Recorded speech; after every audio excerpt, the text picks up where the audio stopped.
As car enthusiasts, a lot of us have this like bucket list of cars that we'd love to own and spend some time in. We don't really need them, but we're always out there searching Auto Tempest to see if one pops up for sale. And for me personally, near the top of that list has always been a Spyker. Now, Spyker was a company that was actually formed in the late 1800s by a couple of blacksmiths, and they started out building carriages. And eventually they built some cars, but around the time of World War I in the 19-teens, they merged with a Dutch airplane company and started to build airplanes. And they did that through the war, and around 1920, 1922, they went bankrupt. And you didn't really hear anything from Spyker until around 1999 when Spyker Cars was formed. And they created some really cool sports cars, which they sold throughout the 2000s under the leadership of Victor Mueller. They sold anywhere from 275 to 290 cars. There's different estimates and there's not great documentation of all of them, but there's some great lists building on VINwiki, and so it's interesting to see how the cars are distributed around the world, but they were approved for sale in the United States in 2006. Now, that was the same year that I had started my exotic car rental company here in Atlanta, and so I was doing a lot of events with Lamborghini Atlanta as a customer, and they were a Spyker dealer. Now, years later, I would go to work for them to late 2009, and at that point, they had sold all of the new Spykers that they would sell. Now, we were still there to service them because we were Lamborghini, Lotus, and Spyker at the time. Eventually, we added Aston and McLaren while I was there, but I would always see the cars come in either for consignment or sales or service, and I thought they were just fascinating.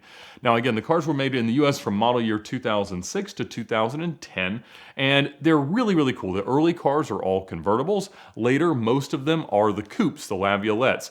And just like Pagani or Koenigsegg or so many other companies like this, they ended up partnering with another manufacturer for the drivetrains. If you're trying to build cars, that's definitely the easiest path to market, and they partnered with Audi in the same way that Pagani sources their engines from Mercedes-AMG, and the same way that Koenigsegg early on was using Ford Racing V8. Now, the Spyker cars of the 2000s use a 4.2-liter Audi V8. The early cars have timing belts, the later ones use timing chains, but they're really, really cool, and it's kind of just the right amount of power for the chassis. And it's not built out of exotic composites and things like that. It's built out of like aerospace inspired, a lot of polished aluminum, turned aluminum dash, ultra high quality leather, the exposed gear linkage, the bottom hinged pedals, so many interesting touches with their amazing propeller logo. Some of the early cars not delivered to the US used actually a 4-spoke like propeller steering wheel without an airbag. In the US they use Audi steering wheels. The later ones look exactly like an early Gallardo steering wheel. And to me, it's one of the perfect investment cars. They're all manual transmissions. They're pretty reliable. They're pretty simple mechanically. They use a lot of really interesting technology, including an inboard pushrod suspension, a clamshell design. The shifter is super cool. And they're pretty reliable cars. They're pretty quick, 0 to 60 in the mid-4s, top speed about 190 miles an hour. And they didn't sell all that well new, which tends to be the recipe for long-term appreciation. Rarity doesn't matter when you can still buy one or order one new. Early on, the cars were just shy of 300 grand. Actually, later on the coupes, they lowered the MSRPs, and so the car that I'm talking about today, the MSRP was about $225,000. So I was always looking for one. Some of them sold stupid cheap. Akon locally bought a black car that was one of the early press cars. I think he paid $60,000 for it. And some of the recent transactions are well over 500 grand, even 600 for some of the more special variants. But I'd always wanted one. Around the time that I left the dealership in 2015, we had just bought a really cool silver over orange 2008 that I thought really hard about buying. I just really didn't have the money. I wasn't going to sell my Mercy to get one. And that's always been kind of the thing, is like there's been other cars that I seem to want more at the time. So whenever a car came up that was really cool, really special, I just never bought one. But I always kept an eye out. I was always looking for one, search alerts and everything set up. And a few months ago, I was talking to one of the former service managers from Motor Cars of Georgia, now Motor Cars of Atlanta, that I worked with while we were there. And one of the people that he dealt with in particular was a client that we had, Missy Elliott. Missy Misdemeanor Elliott. You'll recognize her from MTV Cribs and all the music that she made. Can't say that I'm a huge fan of any of it, but I thought she was a fascinating person. I met her several times while she would come into the dealership, but in general, he would actually go and help her with her cars at her house in Atlanta, occasionally at her house in Virginia Beach, and sometimes at her house down in Florida. I think she probably has more houses, but she's got a lot of places and a lot of really, really cool cars. You wouldn't necessarily think of Missy Elliott as an amazing car enthusiast, but she's got phenomenal taste in cars. At the moment, she's got several Lamborghinis, several Rolls Royces, but she has this Spyker, she has a 599 GTO, and she drives them all. Now, a lot of them, just based on the fact that she travels a lot, she does a lot of things, they sort of sit. And I asked my friend, who was the service manager, I said, have you talked to Missy about her Spyker lately?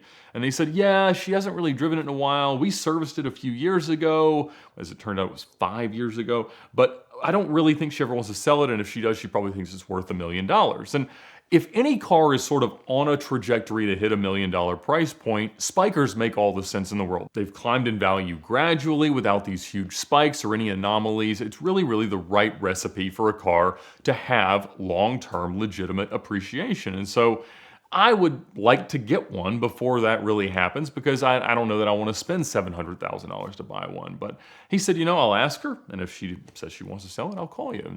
A few weeks later, he calls and he says, Ed, she wants to sell it. I said, okay. He said, you'll need to talk to her mother. She sort of deals with all the affairs. She's got power of attorney. She's got the title. So call her and, pay me something if you can get it done. So I end up calling her, and we talk a little bit about them. She doesn't know an awful lot about the market, but she found a few comps from a few years ago to give her kind of an idea.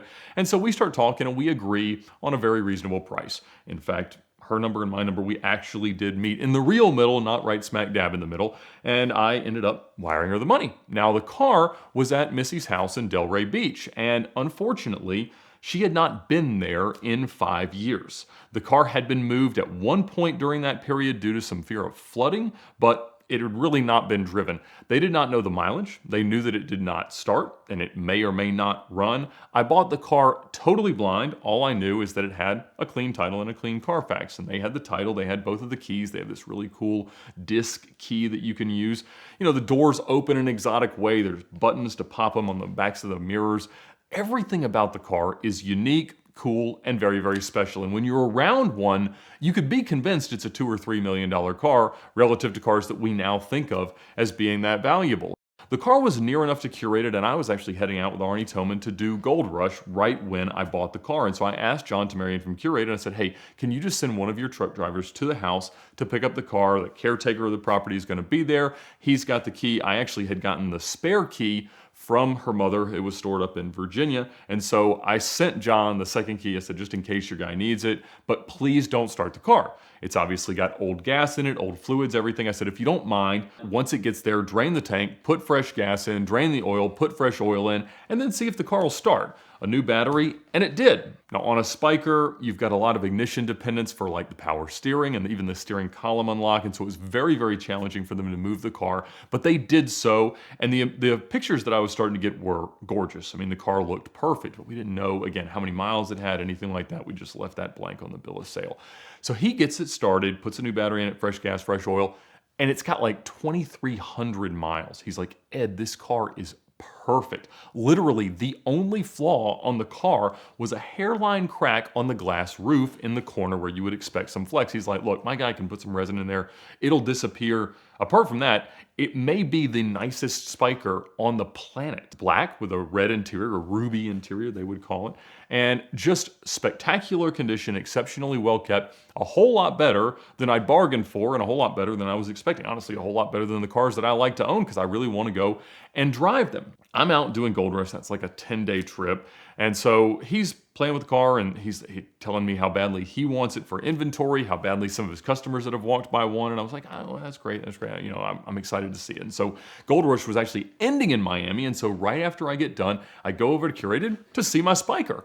And he's right. The car is immaculate. It's got everything with it. It doesn't have the watch or the luggage, which were options, but those you could buy on eBay if you really wanted to have them. They had a custom Louis Vuitton kind of like trunk kit to put in there. But the cars are just awesome. There's something you can just hop in and drive as long as they have electricity. They do have a lot of draws and things like that. But it really just needed a big service, some fresh tires, and it was ready to go. So I leave it there with the plan to get, ship it home fairly soon because I've got the Audi R8 that I've got to drive back home. So I drive the R8 home and I start talking to John and he's really pressing hard to keep the car. And I'm like, no, I bought it because I want one and I've driven it around a good bit while I was down there in Miami and I like it. I don't love black cars, but you can't pick the color of your used cars. And so I was like, no, I don't think so. But a few days later, John called me and said, Ed, you or I are going to have to get our checkbook out. And when John says that, it's usually pretty exciting. And he said, she wants to sell it. And for this story, that's all I'm going to say, but it was a car that I have chased for years and certainly something I wanted more than this Spyker. And I said, okay, I'm going to have to sell a couple of the Mercies and I'm going to have to sell the Spyker and let's just see what we can put together. And so he's like, all right, I'll start calling. And around that time, Sylvester Stallone called him and said that he wanted the Spyker. He'd been looking for a great condition black Spyker. And I'm like, well, if I get to sell it to Rocky, how could I possibly say no to something like that? And so they start working. He's supposed to send a guy to inspect the car, and a few days later, I guess he shows up and they do that. And so I end up going back down to Miami, actually drive the Spyker a little bit more to look at this car that we were trying to buy. Now, as I said, we'll talk about the other car another day, but I left Miami, having driven the Spyker, enjoyed it, fine with that being sort of the end of my Spyker story, excited about the new car, wheels in motion to sell everything else. And so John Tamarian's working on the deal with Stallone. Not sure if that's going to close, but there's a lot of people interested. It seems like everything's going to work. Now, over the course of the next few weeks, unfortunately, the deal on the other car fell apart.